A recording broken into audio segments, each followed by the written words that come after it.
What's up everyone, it's me FNAF Fan for the win, and welcome back to another Steven Universe related video.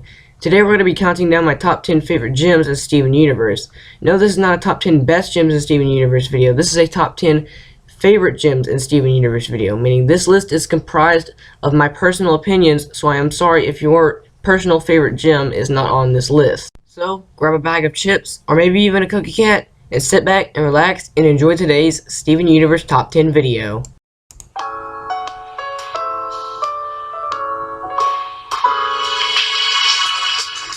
At number 10 we have the Centipede. Why wouldn't the Centipede be on this list?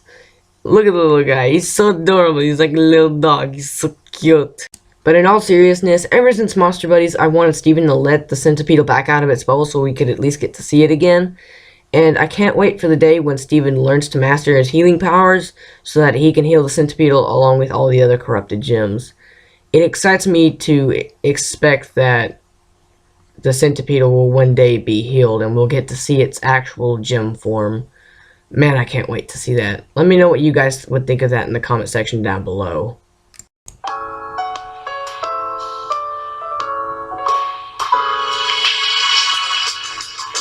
Rose, the gem who cared about every living thing.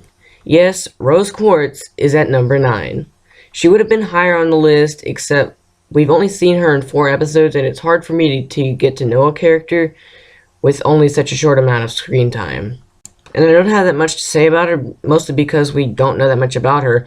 All we really know about her is that she thought all life was precious and worth protecting, and that she gave her life for Steven so that he could be born. And we know that she has some sort of manipulation over plants, which I gotta admit is a pretty unique skill, and that's a pretty awesome one at that.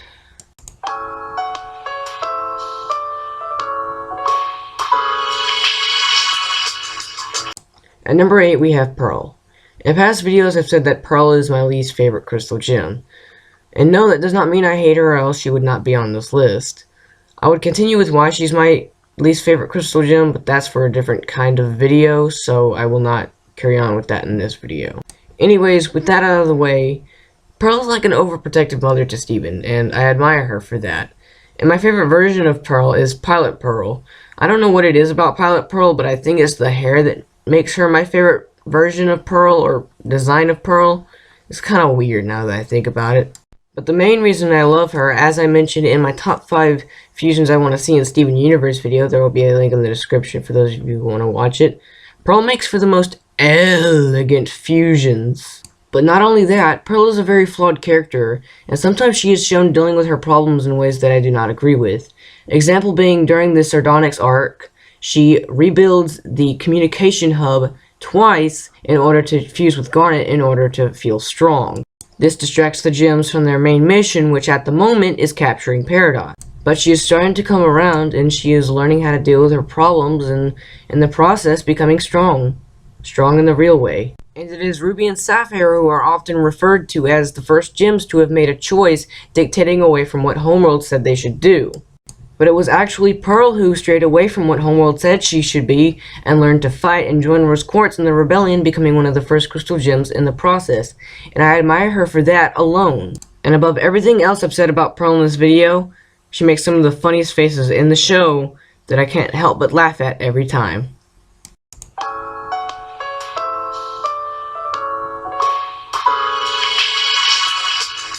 Peridot. Yes, this little nerd is number 7. Ever since her debut, she's always seemed like an interesting character. At the time, she seemed like some super serious villain character, but in later episodes we saw that she was just some harmless gem. I kind of feel bad for her. She was sent on a mission to go check out the cluster, but ends up with her ship destroyed and stranded on a world she doesn't know. Her escort is missing, she is being hunted by gems that outnumber her 4 to 1, and she is constantly on the run, knowing that the cluster could awaken at any given moment, and when it does, it will take its physical form, destroying the Earth. She didn't even know what rain was. And she was scared of that. Imagine how scared she must have been. I'm getting way off track, but when Peridot's true form was shown to us, it made me love her even more. Because we got to see who she truly was. And now that she's a crystal gem, I'm even happier because now I don't have to worry about her being poofed or shattered anytime soon by the gems, which is a huge relief. I only feel that her redemption arc could have taken a bit longer because I feel it was a bit rushed. but the build up to Peridot becoming a crystal gem was great nonetheless.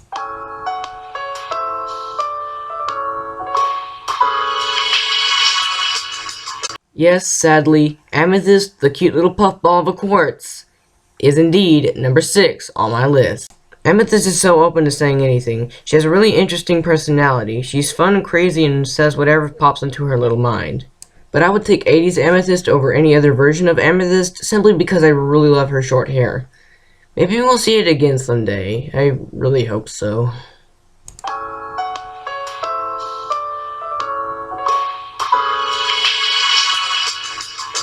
Oh what, just because he's half gem doesn't mean he can be on this list? Wow, that's Gemsist. But seriously, Steven being the series protagonist is an amazing character. It's been amazing seeing him progress and deal with his struggles. From seeing him master his weapon summoning to coping with the fact that he is the product of a human and an alien rock who gave up her physical form to bring him into the world, which he feels he sometimes has to make up for because he is the reason his mother, who had a huge impact on the lives of the humans and gems around him, isn't around anymore. Wow, this just got really dark. Anyways, Steven is what makes the show so amazing.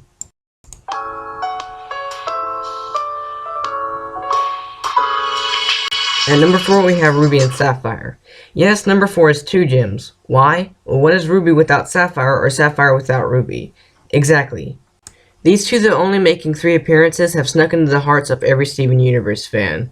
Let's be honest, when we're watching a new episode, we sit there like crack addicts waiting for a chance to see them. I would legally adopt them as my 2 children, which is weird because they're thousands of years old. Forget I said that. Anyways, this is probably the biggest ship in the entire community. What, you wanted 1 gem for this spot? Fine, Sapphire. Don't tell Ruby I said that. I don't want her burning down my house.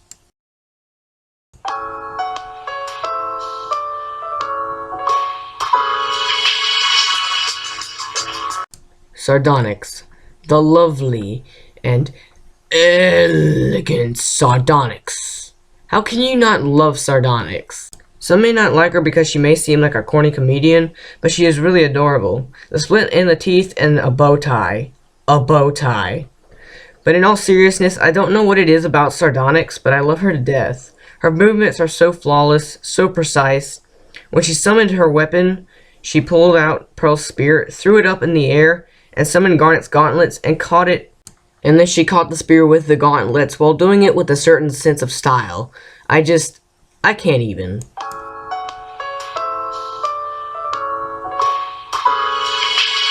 It pains me to put Lapis Lazuli at number 2 on this list, but alas, there is another gem that holds the number 1 spot for my favorite gem in Steven Universe. And it goes without saying that Lapis Lazuli is indeed one of my favorite characters in Steven Universe overall, or any show for that matter. Her hydrokinesis reminds me of waterbending from Avatar: The Last Airbender, which is another one of my all-time favorite shows. Lapis has the most depressing backstory in the entire show. We don't know much of her past, but we do know that she was trapped in a mirror for thousands of years. And in between the time that she was set free from the mirror by Steven, and now we know that she's been imprisoned a few other times, whether it be on Peridot's ship or beneath the ocean trapped within Malachite. I can only hope that Lapis will eventually join the Crystal Gems and fight alongside them instead of against them. But what makes Lapis one of my favorite characters in the show overall is her undying dedication for Steven, which she has shown time and time again.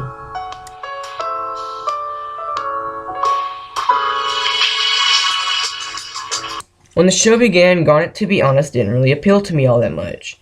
She was always really silent, she rarely showed emotion, we never saw her eyes, so we never knew what she was really feeling. In later episodes we saw her eyes, but I was kind of freaked out that she had 3 of them. But it wasn't until the episode Jailbreak that we saw that Garnet was really a fusion. For those of you who haven't seen my previous Steven Universe Countdown video, my top 5 fusions I want to see in Steven Universe, there will be a link in the description for those of you who want to watch it. Fusion is one of my favorite aspects of Steven Universe, so finding out that Garnet was a fusion made me love her so much more. It showed us what she really was. Garnet is a warrior goddess made of love. She is love. She represents something that is looked down upon on homeworld. And I think her line from the full intro explains it best. I will fight for the place where I am free to live together and exist as me. She is fighting for her own existence. Pearl's fighting for what Rose believed in. Amethyst is fighting for the planet she was made on. Okay, that's cool. Well, Garnet is fighting for her right to exist. It makes me wonder what her struggles are. How hard it is to stay together all the time. Let me know what you guys thought of the Steven Universe Top 10 video down in the comment section down below. And while you're there, make sure to leave a like. And if you're new here, subscribe to my channel for more Steven Universe theories, top 10s, and other random videos in the future. Follow the link in the description to my Twitter account. Follow me there for updates on videos that will be coming out in the near future. And guys, we are about to hit 2,000 subscribers soon. Thank you guys so much for all the support you have been giving me these past few months. I have a very special video planned for you guys when we hit 2,000 subscribers. As always, I've been your host, FNAF Fan for the win. And I'm out, guys. I love you. Peace.